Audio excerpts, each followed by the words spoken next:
Hello and welcome to the Solve Network. My name is Shane Borza and I'll be your host.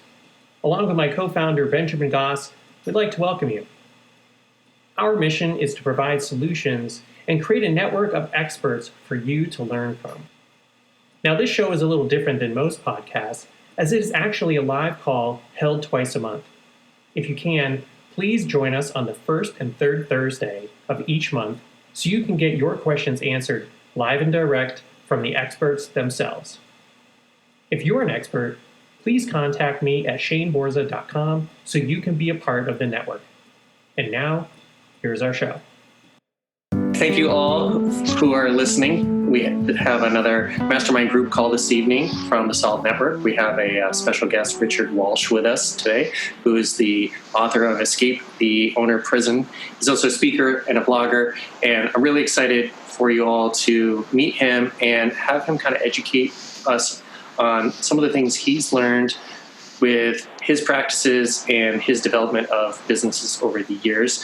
We did have a great article on our blog, which you can see at thesolvenetwork.com. It's called Speed Attracts Money. I encourage you all to read that. And I'm going to be taking notes on this conversation. So for those of you who have not joined us live, you can read that blog and also see more about Richard and his site and his book, which I'll include all those in the show notes.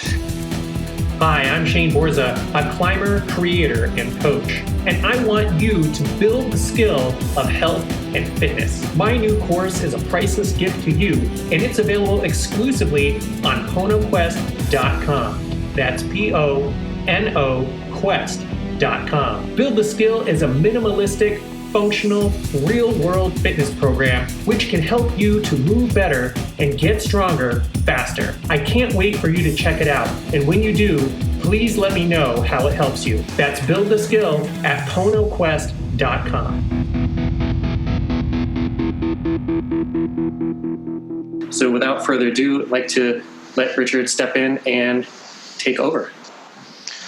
Awesome. Thanks, guys. I really appreciate it. Really, really great to be here. I just love sharing my message, and I appreciate the opportunity, first and foremost. My best-selling book is called Escape the Owner Prison, The Contractor's New Way to Scale, Regain Control, and Fast-Track Growth While Loving Life. Great little subtitle there. Put this together just based on my story. I've got about 30 years being in business for myself. First 20 was going along pretty good till about 2009, so if you were around in business since then, you probably experienced, along with most of us, I had a complete collapse and failure in my business for a multitude of reasons, not just a bad economy, though that was the giant final knife, the giant final nail in the coffin that put it all to rest, and it was pretty crushing. At the time, married, 6 small children, 5 years and younger. Pretty crazy. Again, I'm the best at what I did, one of the biggest in the country. I was a water feature installer, artist, steel sculptor, internationally recognized, all that great stuff. And then things just kind of crashed. In one day on a phone call, I remember the day, November 5th of 2008, but my phone started ringing. It was the day after the election that year. And I had about $500,000 lined up already for the spring of work, which is really good for November.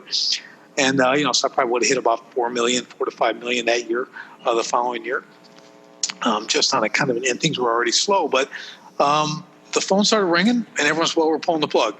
We're pulling the plug. We can't do it. We got to sit on the money. We're not going to do it. And this was the whole country. Okay, everyone was terrified. If you guys were, again, in business, remember that time, no one spent a dime. I mean, the walls closed up so hard. I mean, it was. I went the whole day on the telephone. And I got done. I just looked over at my office manager. I'm like, it's over. It is finished. Okay, we are done. I mean, we were a luxury item. Okay, people didn't have to have a pond in their backyard. Okay, they could wait on that, The goldfish were going to be okay.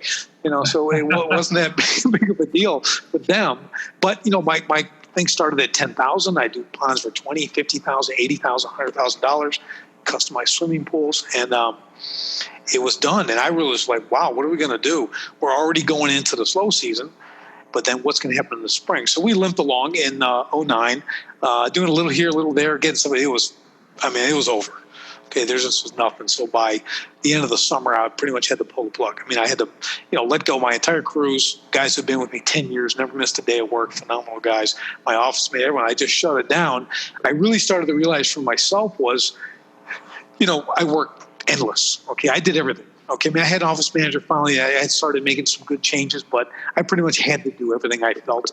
So I'd work 16 hours a day, 18 hours a day, whatever it took. I was doing things 6-7 days a week. I know family, this was difficult. Okay, I mean, they didn't see me. What I did realize at this time with the strain, I kind of was home a little bit more. I started to realize that with my children, my wife, especially my kids, I realized, I'm pretty sure they don't care what I drive. They don't care, how big my trucks are. They don't care how many jobs I'm doing. All they want to do is to be with me.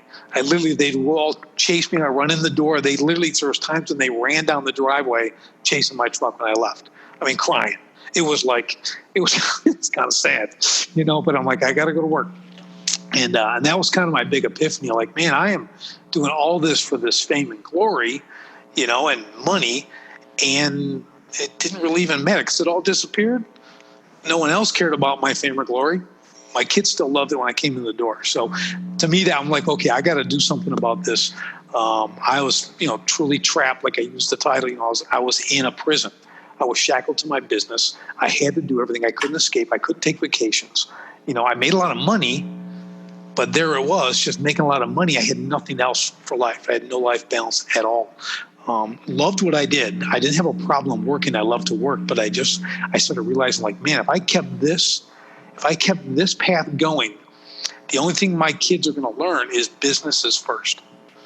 It's above all else. And for me, that would have been an unbelievable sacrifice.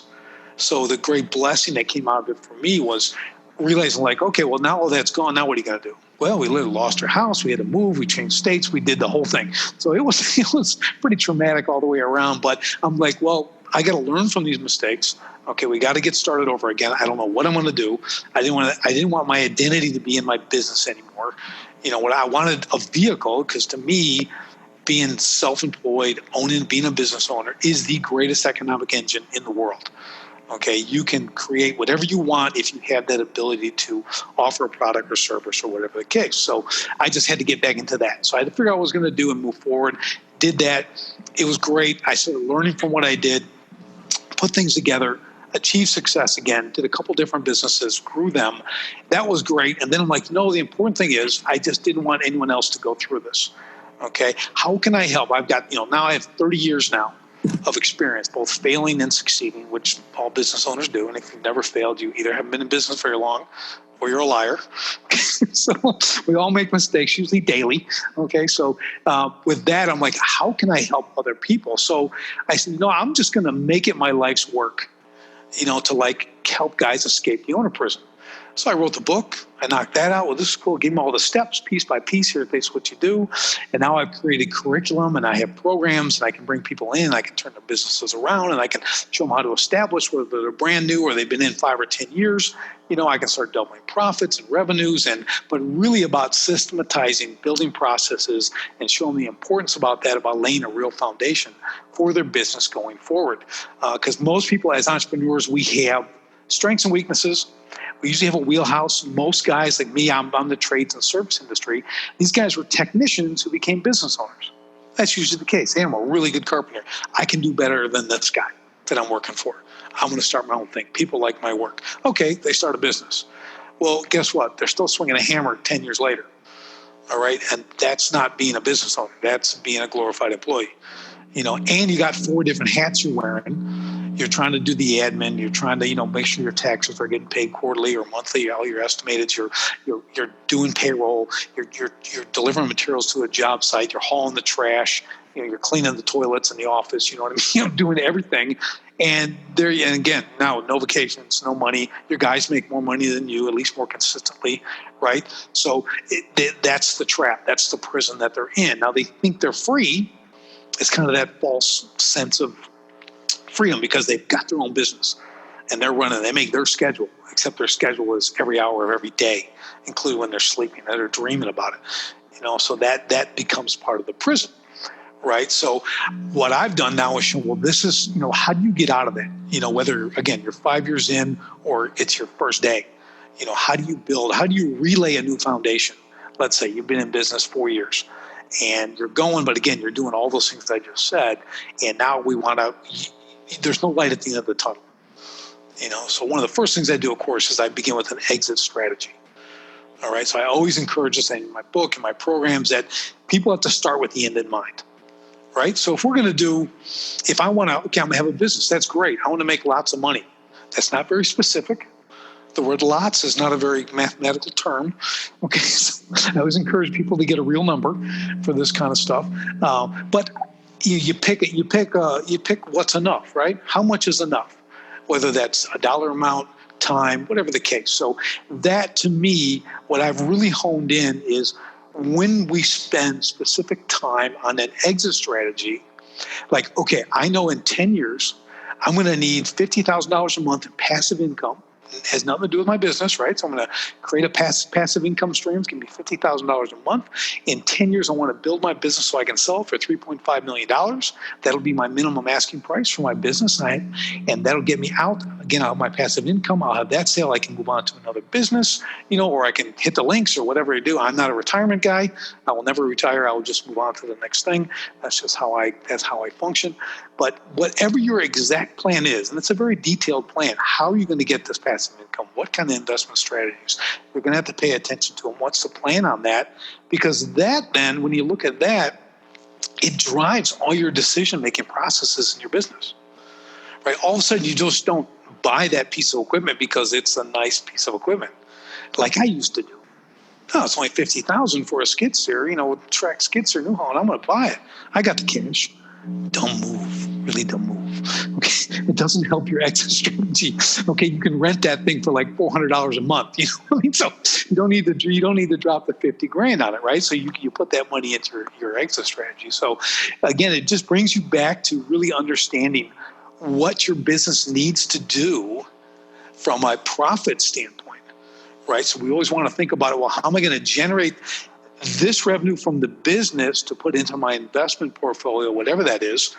How am I going to grow that? Because I have to reach a certain number at a certain time. So again, all your decision making is brought back to that strategy to grow your business, right? So it kind of simplifies it for you, but it also gives you a very direct path. And then one other thing I always bring it back to is discussing it with your family.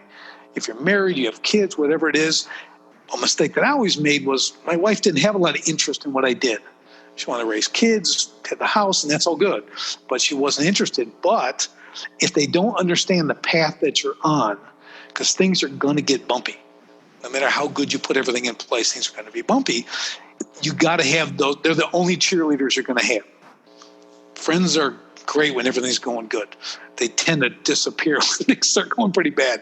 Okay, your family's going to be there, but if they understand the path and the goal and the time frames, they can give you the encouragement you need. They're not going to be around every day, but they're going to know that you've got a plan and you're just not flying by the seat of your pants that a lot of entrepreneurs do. We're going to make it happen. I need $5,000. I'll find a way to make $5,000.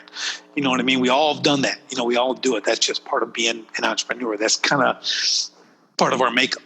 And that's okay. That's a good thing because it can help you fire up that economic engine and make things happen. So so that's one of the many strategies that I have in my programs that really help guys get in tune on what they're doing. It gives them real focus. And I think that's a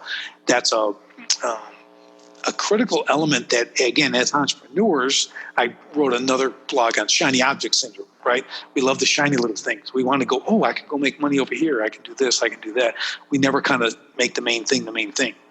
We do tend to get distracted on opportunities. Being an entrepreneur, you're an opportunist usually. You see opportunity, you want to fulfill it. You see a problem, you want to solve a problem, you want to benefit from it. That's all good, but it does make a lot of small business guys that I know and I help I'm doing this and this and this. And I'm like, whoa, you've got like 6 different things that aren't even related to each other. Okay, you're not even able to create. They need to all add into the same pot. You can't run 3 different companies, mediocre. You pick one and be awesome at it And once you've mastered that, it's because the main thing is driving solid and hard and constant income is totally systematic. Then you can look at the next stream of income. So it's a big detractor for a lot of guys in business. I don't know if you guys have seen that stuff in your consultations or people you deal with. I'm sure that it's like a plague.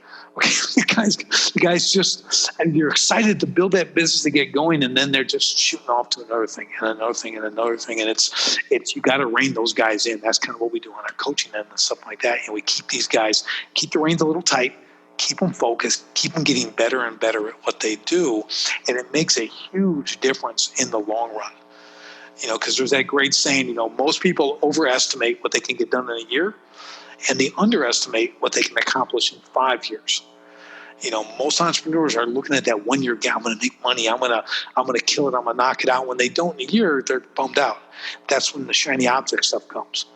They think they can jump on the next one because I can make things faster with that. That's an even better idea, and that's where they tend to fall down.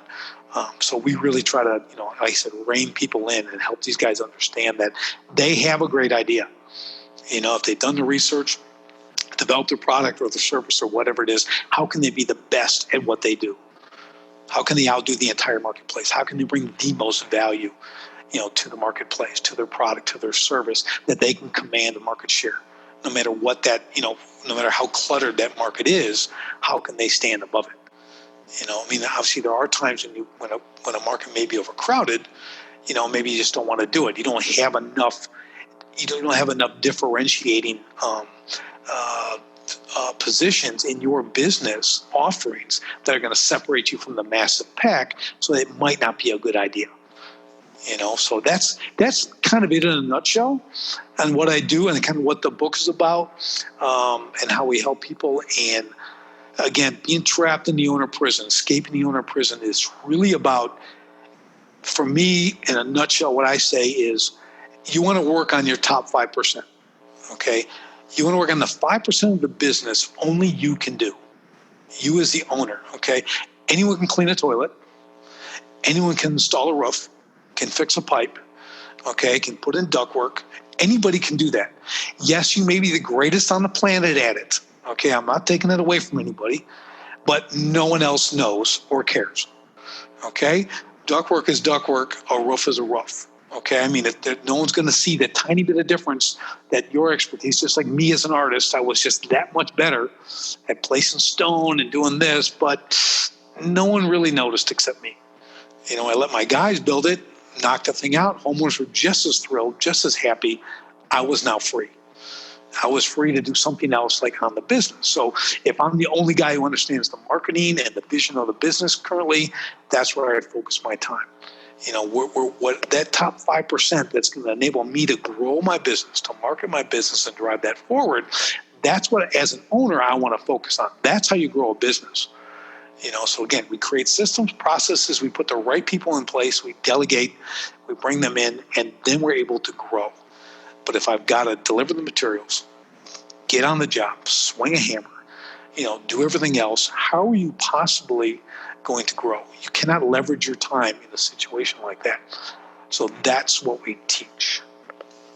I'd like to offer a parallel to what you were talking about. As soon as you started talking about 2009, it brought me back to I was involved in the real estate development industry, and that was the summer, obviously, that the bubble burst and everything fell apart. So I have a similar story from that, and like you said, it was very traumatic. We went, like, no joke, my business partners and I, so there was 4 of us, and we each had a specialty. So I was the property manager, we had a real estate agent, we had a loan expert, and then we had a builder. And so we decided to all come together so we could have a one-stop shop, and people could come in and get custom homes built, and we'd sell them the land or the what property and all the things.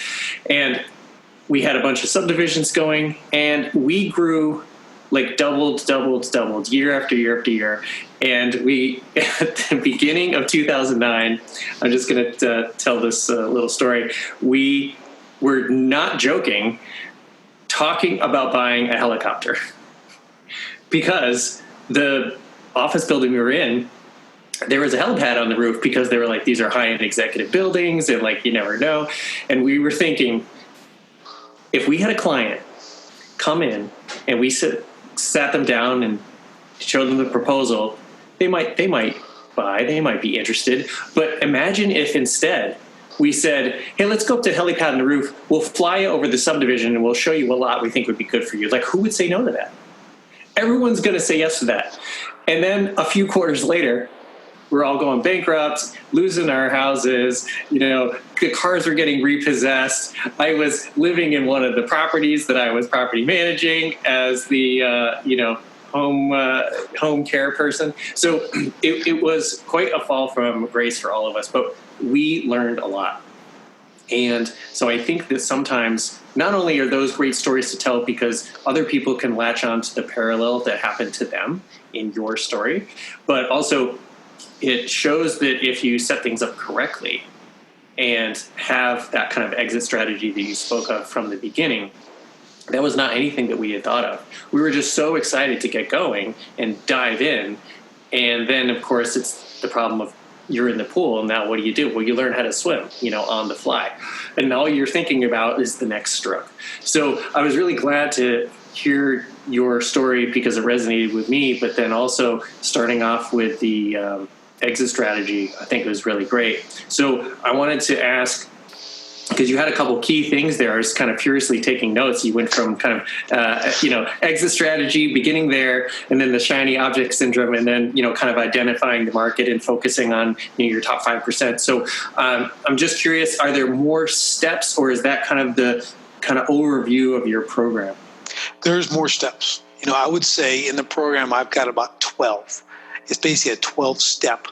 They go, like my program is a 16-week course that you'll take, weekly. And I've got 12 in there, and there's coaching, all that kind of stuff. So there's a lot of steps to this. Like it's like I was in a group the other day talking, they were talking about business plans. What do you think? I'm like, well, most of them are inadequate. Most of them don't help any entrepreneur.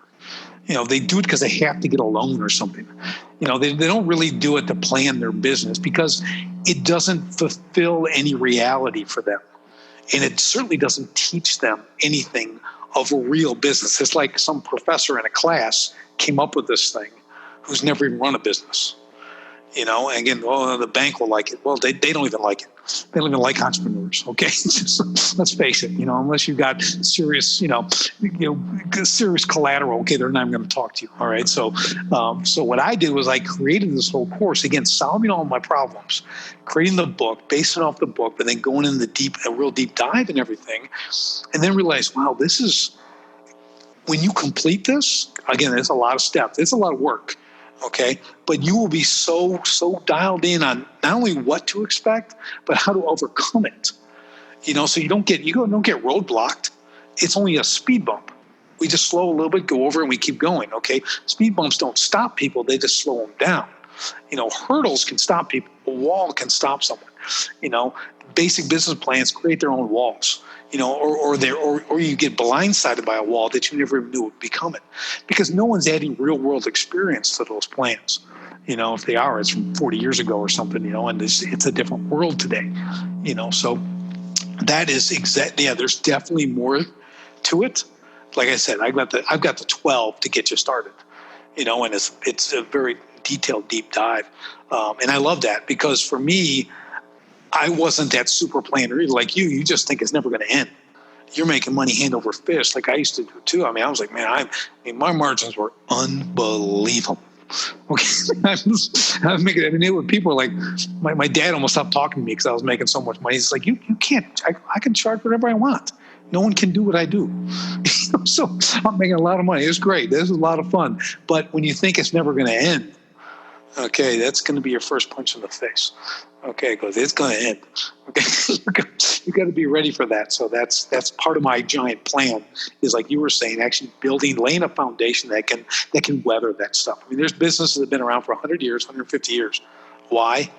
Because they had plans. They executed this stuff. They understood. They stayed on course, and they got to weather a gazillion recessions and depressions and everything else.